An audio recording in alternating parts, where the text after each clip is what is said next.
one of the most important skills you really need to be successful at fundraising for your startup is the art of the cold email. It's something I talk a lot about in my course, Raise Like a Pro, Buy a Pro. It's the thing that myself and my team spend a lot of our time. I'll admit, I'm obsessed by each and every word that goes into an email and how you structure the email, and I'll rewrite it time and time again. And where I actually got this obsession is an old boss of mine. You'd walk in on a morning and he'd have left you the Times newspaper or whatever he was reading, and he'll have underlined certain things he wants you to read. And you had to go and write an email to a customer on the basis of that. And then this was a very successful entrepreneur.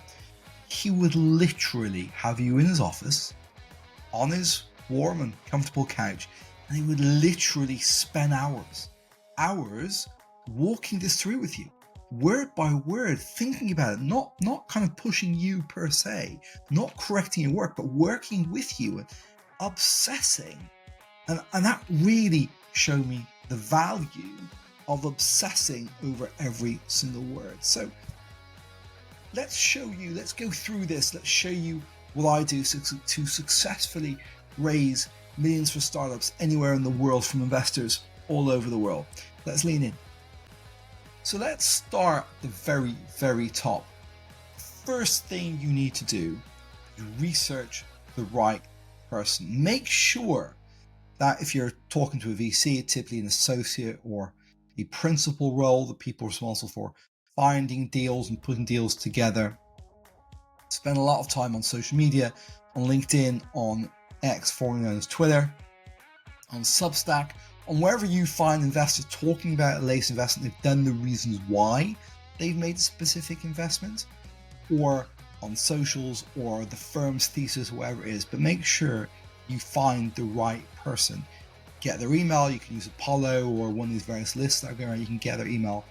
Make sure you're starting with the right person. Next is realize that the subject sells the open sells the copy, and the copy sells the deck.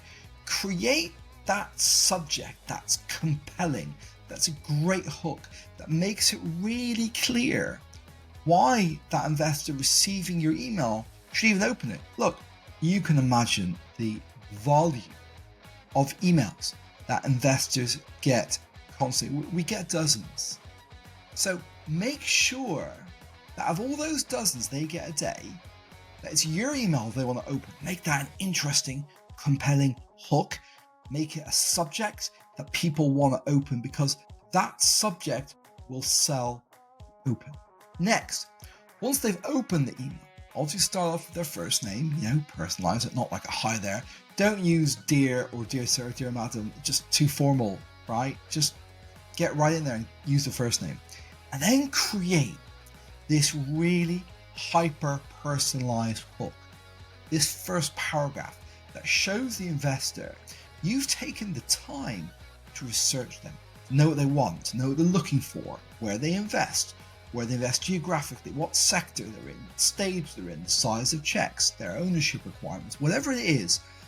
Use perhaps a recent investment like I've illustrated here. Talk about something that they have done, it aligns with their thesis, or they've written something on Substack or Medium or whatever it is. Really make sure that if you're an investor, you go, oh, they've really researched this.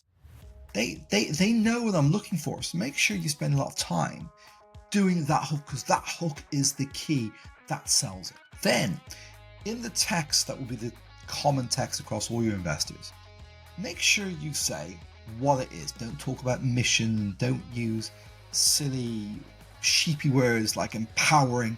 Just come right to the point. Tell somebody what it is you do. I can't tell you the number of decks I go through, and 3 or 4 slides in, I'm trying to work out, but what is it that they do? So get right to the point, keep it really simple, really direct, really straightforward, as you can see, a really good example. So first of all, say what it is you do, what you are, then tell people why. What's the benefit? Why should they care? What needle does it move, and how far does it move the needle? Be really specific here. be really direct, and then show them any signs that what you're doing actually works, that people actually want it. That's a painkiller, not just a vitamin pill. Talk about, how your MVP is doing, where your revenue is, what sort of key metrics you have. Maybe there are LTV to CAC metrics, lifetime value, maybe 3 times your CAC, your customer acquisition cost. Maybe you've got this spread across a whole bunch of different customers. You're on a roll, you've got other signals, just something that really gets that investor's attention, that says, there's something to this. This could be actually really interesting. Articulate the ask. How much are you raising? What you're going to spend it on? And where you will be when that money has been spent. Do not use terms like for 12 months runway, 18 months runway. That is not a commercial milestone. Commercial milestone is the number of customers, ARR, new geographies, new products, whatever it might be, but it's a commercial milestone. Next, just stick in your deck in, get a link, attach the deck, whatever, but don't ask, do you want to see my deck? Just do it, okay? Beg forgiveness, don't ask permission, just attach the deck.